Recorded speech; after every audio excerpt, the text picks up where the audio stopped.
made by his belief. As he believes, so he is. It's a very powerful quote from the Bhagavad Gita, and true to that is our guest, who I take the privilege to introduce, Mr. Nitesh Gaur.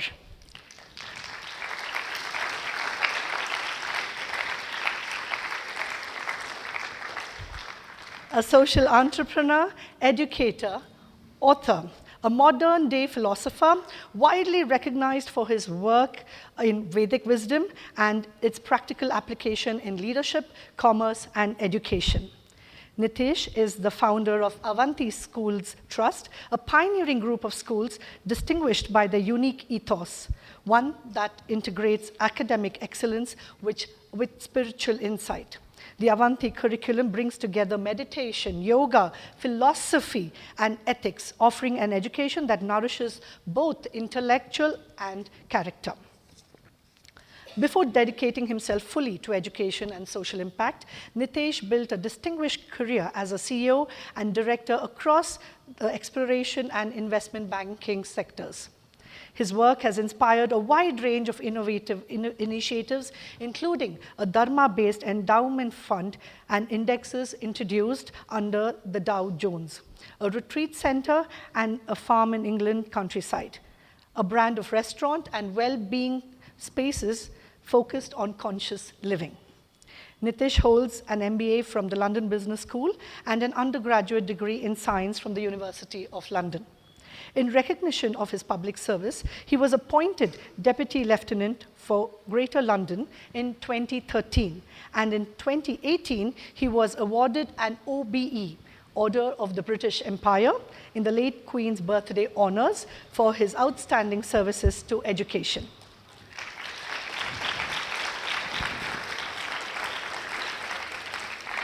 I now request Mrs. Purnima, our principal, Vidyashilp Banashankari, and Mrs. Nalini Ponnappa, Academic Director, Vidyashilp Schools, to kindly present Nitesh Gaur with a token of appreciation.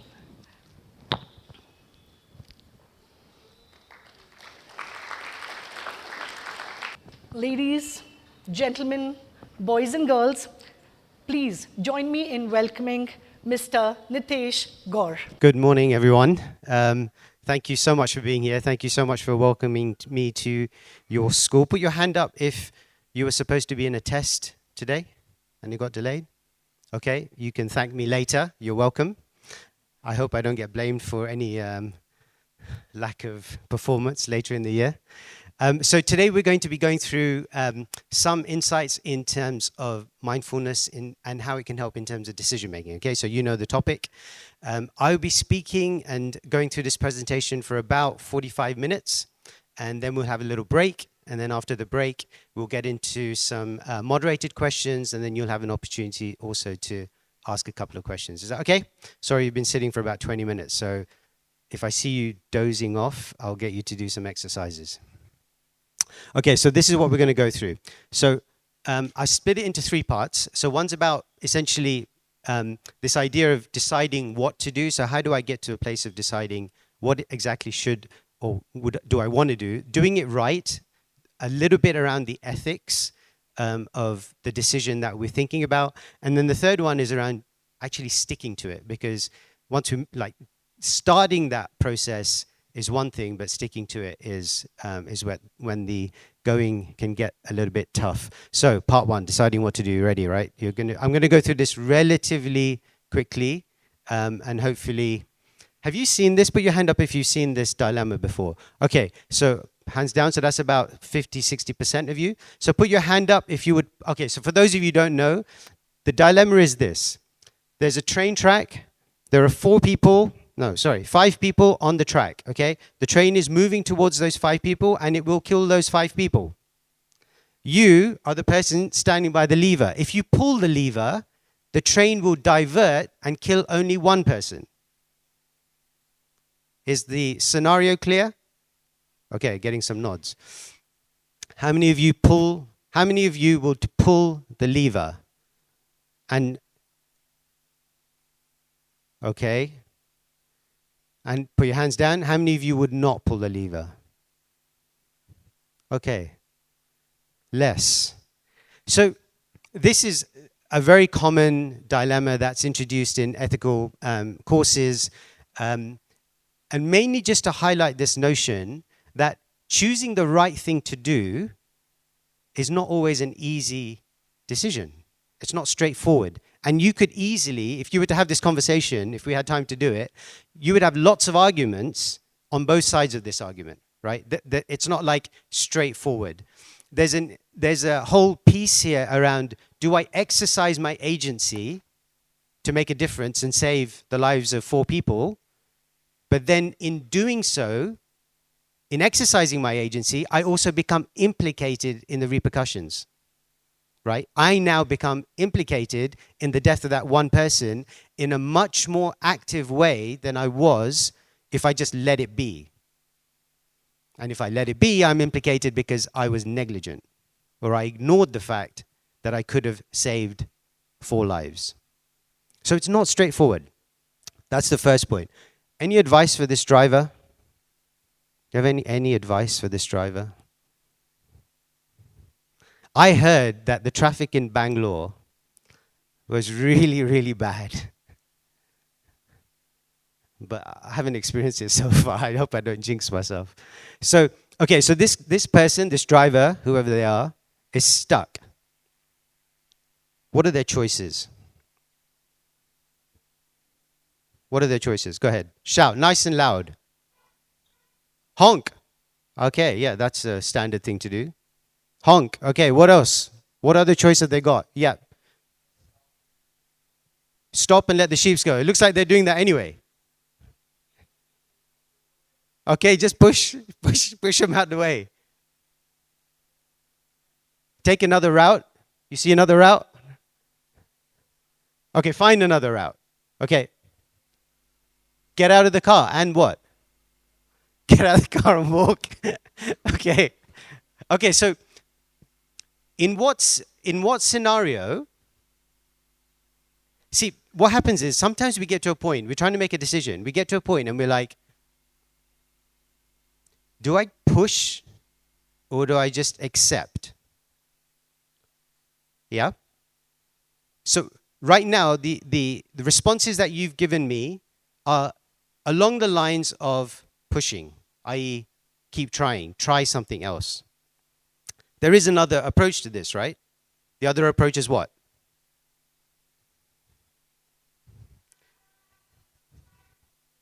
Just wait.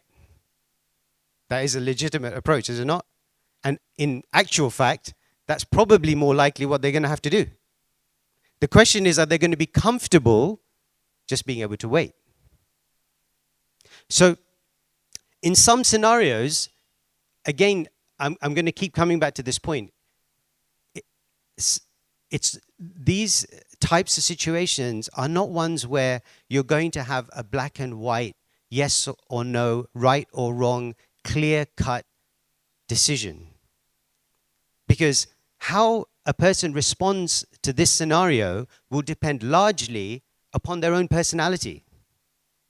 That's one thing. But the other thing is how they respond will depend on their own capacity to control their emotions. Because if somebody's doesn't have agency, doesn't have the capacity to control their emotions, they're going to react in a very different way. Okay, so you can imagine this becoming very agitated. Okay, we're going to move on. So there are broadly, the Gita kind of gives us some advice in terms of the different stages of action. And there are, broadly speaking, these 4 stages of a decision and an action that you're about to take. Because when we take an action, it's not in isolation. There's a bunch of stuff that's happened before that action, right? We have a whole lot of impressions that could just be subconscious. We're not even aware of those impressions because they've taken place over years. And over those impressions, we then tend towards certain types of inclinations. That's kind of determining our leaning or our personality leanings. And then from those, we're creating intentions. And only after that are we actually making a decision. Are we actually acting? So it's a bit like, if you think about the archer in these images, so at a certain point, can you see, like, from sharpening the arrow to reaching for the arrow to putting the arrow on the bow, making aim, and then firing the arrow? So if you think about implementations as firing that arrow, can you see that once you've fired the arrow, you have no choice, right? You've taken the decision. And the closer you get to impressions, the more ability you have to actually guide your choice. Does that make sense? Okay, not, because I don't see nods. So think about it this way. When you're coming up to a decision, when you're about to take an action, all the things that lead up to the action, the more and more you are focused on a decision, the less and less you are likely to change that decision. Because you're increasingly moving from impression to inclination to intention to implementation, right? So you have some agency, but that agency starts to reduce. So the idea is, if you're going to make a difference, if you're going to make an intervention, the earlier you make it, the easier it's going to be to actually determine what you want to do. And that's why the impressions that we take in are so important. The impressions that we take in, whether it's through media, through however you news, etc., even conversations, those impressions are going to eventually guide our decisions. Okay. So one thing is around this notion of thinking, then feeling, then willing, then doing, right? The 4 stages. The other is degrees of choice. Now, in this picture, this person on the bike has a choice. What is their choice? Somebody shout it out. What's the choice? Okay, to steal it or not. Am I going to take this phone or not? Okay, that's the choice they have. Okay, at this point in time, they chose to take it. Their choice has changed. The options in front of them have changed. Now, what are their options? Do I hand myself in or not? Do they have the option now of taking the phone or not? That set of choices has disappeared. A new set of choices is now in front of them. They've now decided that they're going to hand themselves in. Now that they've handed themselves in, what's their decision at this point? Shout it out. They're going to, they have a choice of how they represent themselves in court. Am I guilty or not guilty? What's my plea? Okay, that's my choice now. The other choices have disappeared. And finally, they have this choice. Do I run or do I not? Okay, so the point is that once you make a decision, it's like a decision tree. How many of you heard of the term decision trees? Okay, not so many. So the idea is that you have a decision in front of you that has a set of options. You take that, and like a tree kind of forks out. As you move along, different options are appearing to you. Different options are manifesting, and you can't go back. So it's important for us to remember that at each stage that we're making a decision, there will be consequences to those decisions, and then a new set of options will come about. Okay? All right. So now we're going to go. The first bit was essentially around making a decision and what the factors are that play into that. So the idea that decisions, you don't always have the same options available to you all the time. So when those options are available to you, think about that carefully, because that option may not be available to you tomorrow once you made this decision. And the second piece around the idea of thinking, then feeling, then willing, and then doing. This idea that the closer we move down that chain, the less easy it's going to be for us to change our decision. So be careful. Like, if you're going to make a change, do it early. It's easier to do it early. Okay. Now we're going to go into a little bit about doing it right, and put your hand up if you don't know the basic story of the Ramayana. Thank God. Okay. We're going to go through doing it right, but I'm going to take some lessons from the Ramayana, which I think are really informative in terms of how we think about the ethics of a decision. Like, what can help us when we think about making the right decision? And I'm going to just pick 4 examples, okay? So, this is a quote, well, actually, tell me if you recognize this. For one who has conquered the mind is the best of friends. But for one who has failed to do so, his mind will be the greatest enemy.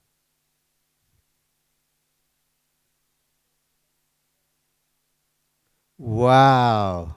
I thought it was the 6th verse. Are you sure it's the 5th verse? You are, yeah?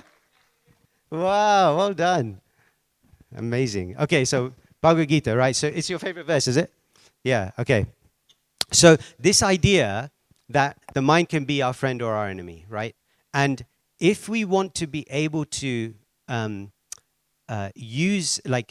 have some agency and not just be bounced around and forced to do things. And by forced, I mean by habit, by peer pressure, by all the other external factors that come into deciding what I'm going to do. If I want to be able to decide what I want to do and not all this other stuff, then I have to make my mind my friend.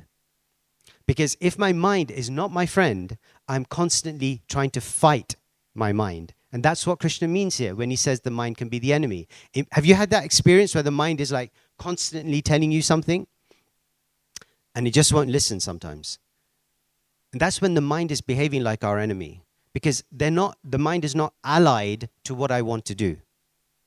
Okay, so we know the story of Ram, and the Ramayana from this perspective, obviously you can read the Ramayana in many, many different ways, but just for this session, this idea of the story of Ram and the idea of the polar opposite between Ram and Ravana, okay?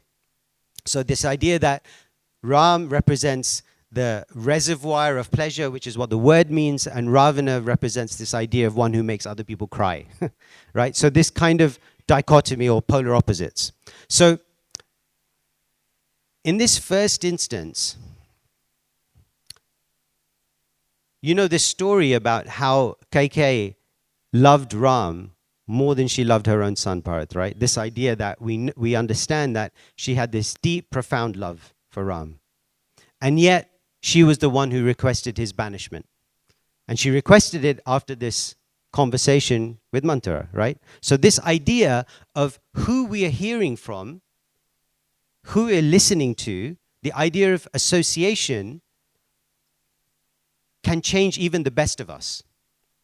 So regardless of how strong we are, our association, who we're hanging out with, what messages we're hearing, can make a real difference in terms of the decisions that we're about to make. And on the other side is Bharat. This notion of Bharat personifying this idea of service. That even though he was given the kingdom, what did he end up doing was to just use it as a way to serve Ram. So this notion that on one side, association and the messages that we hear are really, really important if we want to think about making the mind our friend. If we want to make the mind our friend, and we're constantly hearing things which are unethical or which are moving us away from the direction that we want how we want to see ourselves and live our life, and the amount of pressure that now comes through the devices that you hold in your hand or through other media that you consume, how do you navigate that? And the first thing in that process of navigation is to be aware. This stuff is not agnostic. This stuff is not benign. It's not something that has zero effect, that you can just consume something without a consequence.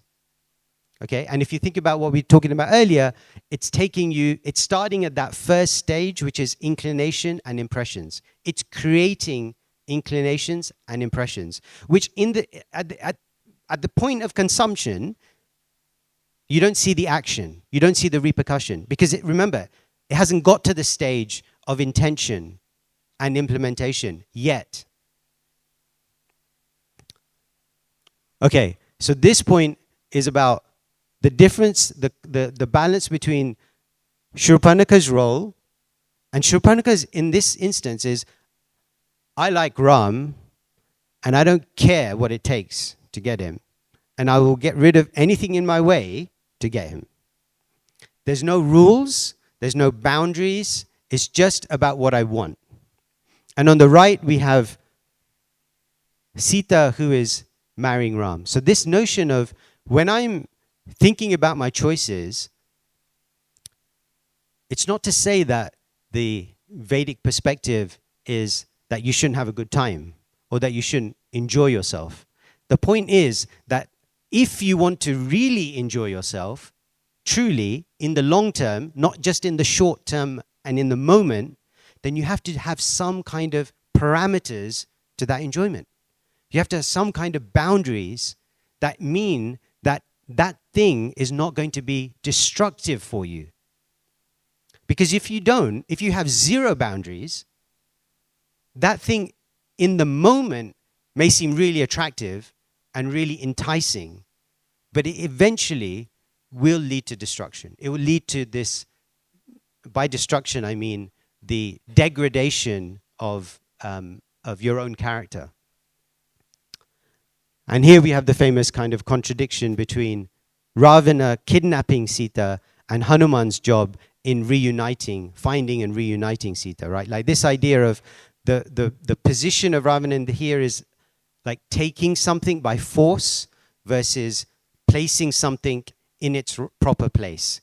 This idea that when we're operating in the world, how do we see ourselves? Do we see ourselves as, I'm just here to have a good time and everything else in this world is for my benefit? Or do I see myself as a caretaker or a custodian for the world that I find myself in? And then the last one is here, which is this fight between Sugriva and Bali. Now, this is quite interesting because Bali was actually stronger than Sugriva, right? We know the story. But Sugriva was, the commentators on the Ramayana make this point that the reason why Ram sided on with Sugriva, this notion that Sugriva was not, even though he had his faults, he's not described in the Ramayana as a perfect person. But the one thing that Sugriva did have that Vali didn't have was that he was willing to take help. Vali had this sense of real arrogance that, like, I am who I am and I don't need anybody else. And this fourth lesson about decision making is that you don't have to do everything by yourself. There are people around who love you, who are there to help you. So sometimes when you come to a critical decision, or even not a critical decision, sometimes it can feel like a lonely place if you don't have people that you can rely on or people that you can confide in. And this lesson is about, you don't have to be friends with everyone.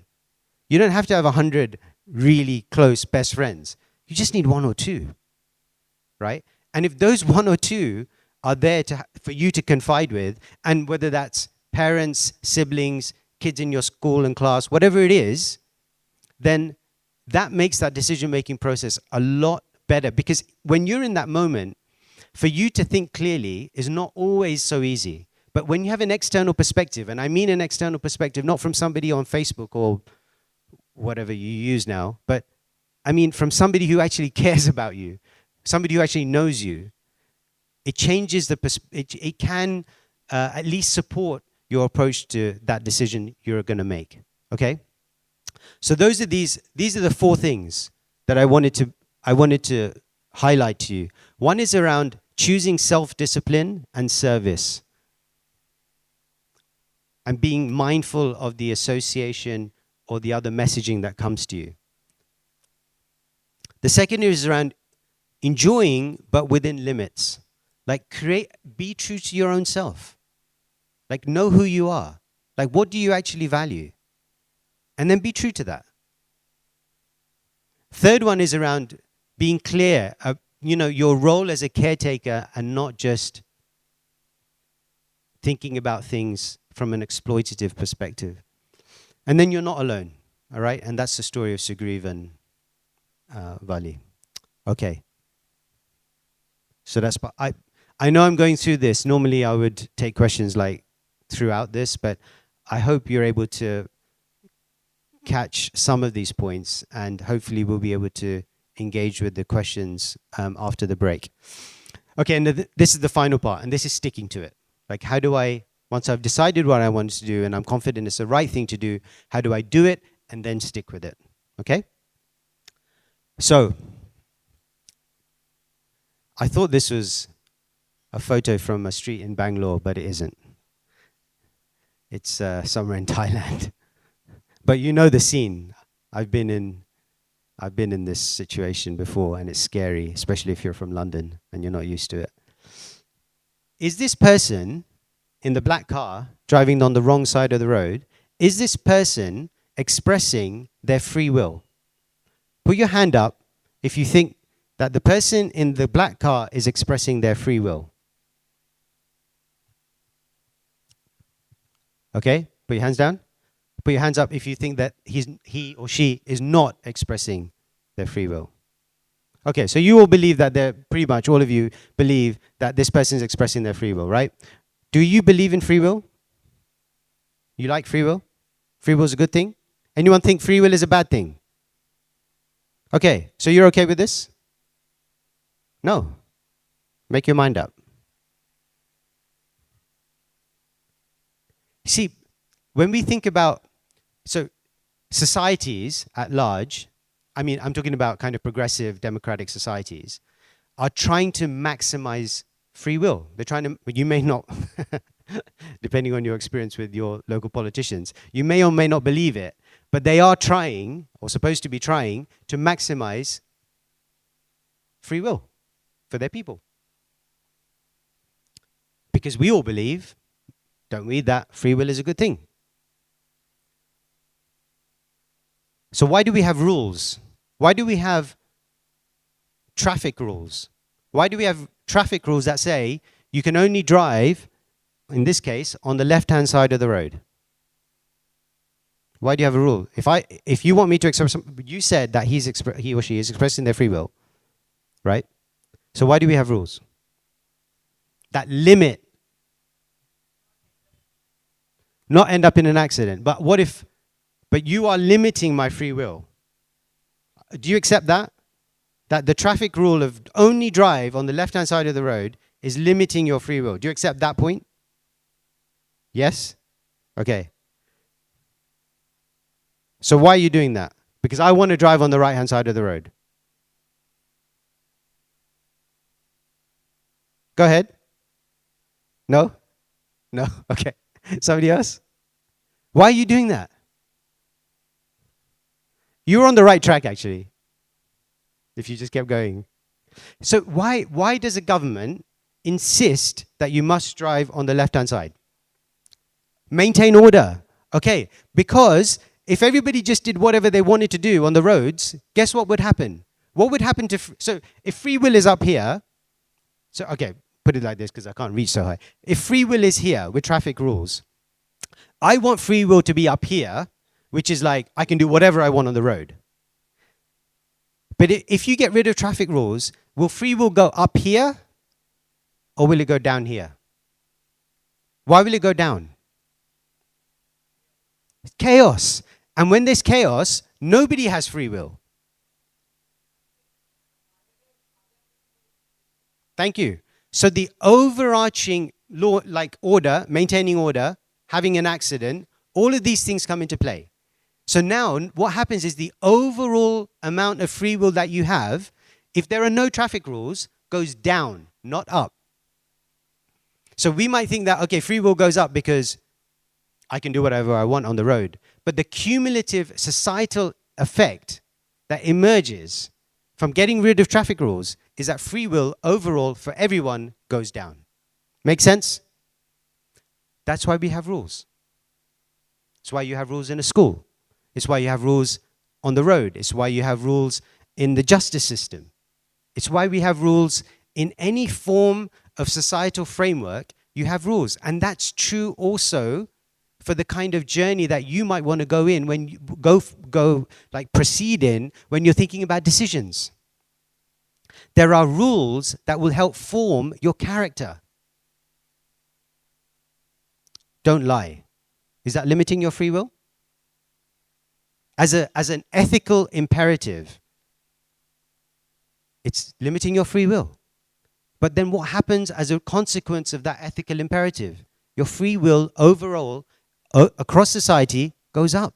Because now you can trust the person you're speaking to. Do you understand? Does that make sense? Okay, good. So the point here is, don't be afraid of good rules. If the rule makes sense, don't be afraid of it. Don't think that it's just impacting you negatively. It's just not true. It's not true anywhere. It's a misconception of hyper-individualized, typically Western psychology, which is that everyone should be absolutely free. It's a nonsense. Okay.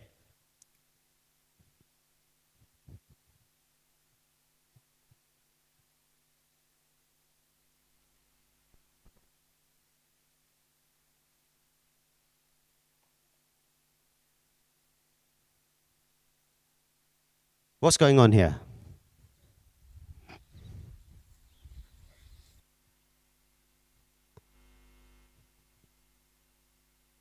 Lights are too bright. What's going on? Anyone? Yep. It's trying to eat a turtle. Okay, and what's happening? What is the tortoise able to do? Or turtle, whatever it is. Okay. Yep. Okay, so in the Gita, Krishna says, be a tortoise. Anyone know that verse? You know it?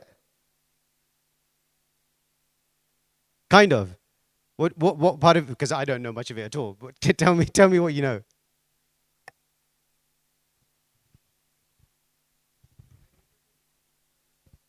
Yeah, okay, fine, no problem. So, yeah. Okay. So basically, in the Gita, Krishna is saying that the idea of yoga is that somebody has the capacity to withdraw their senses from interaction, like a tortoise is able to withdraw itself. So what happens is sometimes you find yourself in a situation where there is provocation, where there is something happening externally that you could react to. And if you react in a certain way, it's going to end badly for everyone, apart from maybe the leopard. But for you, it's going to end up badly. In that situation, do you have the capacity to exercise self-restraint? Do you have that capacity? And this sounds real simple. Like, yeah, of course I have the capacity. But most of us, if we're not practicing exercising that capacity, when we find ourselves in that situation, it's very, very difficult to do. We are almost definitely going to just respond. And we don't have the capacity to allow ourselves to be brought into a space. And one of my favorite psychologists is a guy called Viktor Frankl. Put your hand up if you've heard of Viktor Frankl. Not many of you. Okay, if you're interested in psychology, he's written a book called Man's Search for Meaning. He was a prisoner in a concentration camp during Nazi Germany. He survived the concentration camp, and during his time in the concentration camps, he wrote lots of notes and about his observations of human behavior. And he talked about a lot of things, but one of the things he talked about was how are we able to exercise agency, free will, choice? How are we able to do that? And you can imagine, if you think school is bad, like a concentration camp, it doesn't get worse than a concentration camp. Like to make a free, intentional decision in a concentration, can you imagine how difficult that might be, right? It's like unimaginable. So in those contexts, he still found people who are able to maintain a sense of positivity. So he was thinking, what is it? What is it that differentiates these people who are able to maintain a sense of positivity with this group of people who are not? And one of the things he came to was between this quote, between stimulus and response, there is a space. In that space is your power to choose our response. In our response lies our growth and our freedom. If there are, and there will be, stimuli constantly coming at you, if you are not able to create a gap, if you're just responding constantly, you're not exercising any free will. There's no free will there. It's just what's the word? Word has slipped my mind. But it's just essentially, an automated response. There's no free choice being had. And the way to introduce choice, the way to introduce free choice is to create a gap. So you have to find ways that work for you to create a gap between the stimulus and the response. Now, there are different kind of ways that you can think about that. But one of the frameworks that the Gita provides is called the gunas, the trigunya. And it's kind of like a whole session by itself. But for the moment, we'll keep it real simple, okay? I mean, can you remember the last time you felt like this image on the right? Sorry, on the left? Think of a time when you felt like that. Okay, have you got it in your mind? Let's keep it in your mind. There is a concept called the law of names.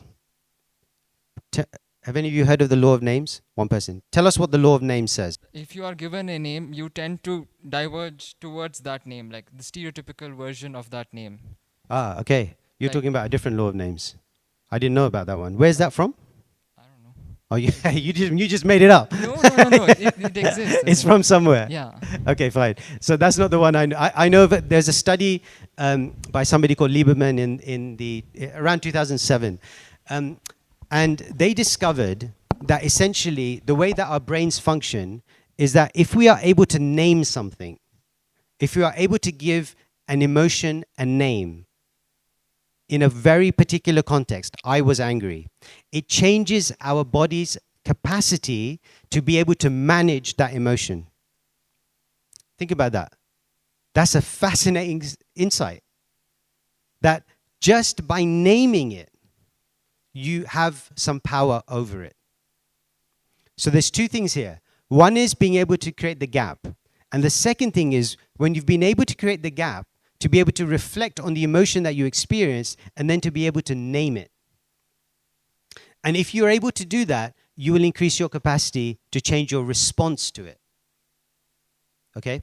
And the gunas give us this framework of green, the traffic light symbols, right? So like green, amber, red.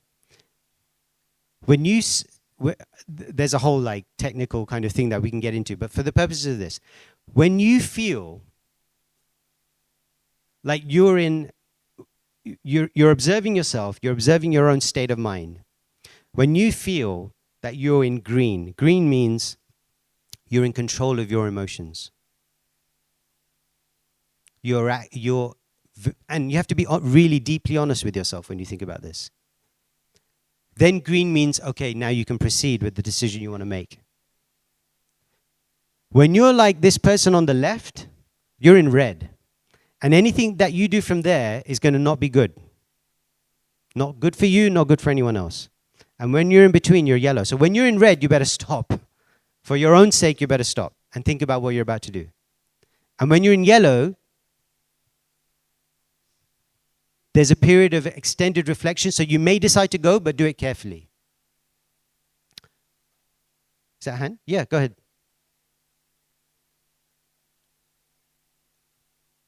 Can you be in doubt? Yes, absolutely. So that's exactly the case. You're not entirely sure where you're at, and therefore you're reflecting. And just as you are, like, so if you come up to a traffic signal and it's yellow, what do? Right? I mean, unless you're really close to going, you probably want to stop. So it's a similar thing. That you to create that space. And there are lots of different ways that you can do. I'm going to leave you. This is going to be the last slide because, so we're on time. So this is an exercise that you can do. So this is a bit of homework for you, okay? And this is going to be one practical way that you can take away from here, which will help bring what I've been, the concepts that I've been talking about, which are reasonably theoretical, will help them crystallize into something that you can actually do. Okay? So I want you to try this. I want you to list 15 things. And these 15 things have to be something that you really, really like doing. You love doing them. It brings you joy. But, because the last time I did this with a group of Avanti students, I saw stuff like PlayStation on there. So the caveat here is you don't just love doing them, you also experience, your own experience is that when I do this activity, not only do I love it, but I also feel my state of consciousness. Does that phrase make sense? Like my state of consciousness, okay, good. So I feel and experience my state of consciousness rise. I feel like I'm the better version of myself. Is the task clear? So these two things have to be true. I really enjoy it, and I know when I do it, I experience myself being situated in the best version of myself. When you've got that list of 15 things, and it can be any of whatever else, right? Whatever it is that you come up with. When you've got that list of 15 things, every day, for just 5 minutes, pick one of the 15 things and do it. Just 5 minutes. Is that possible?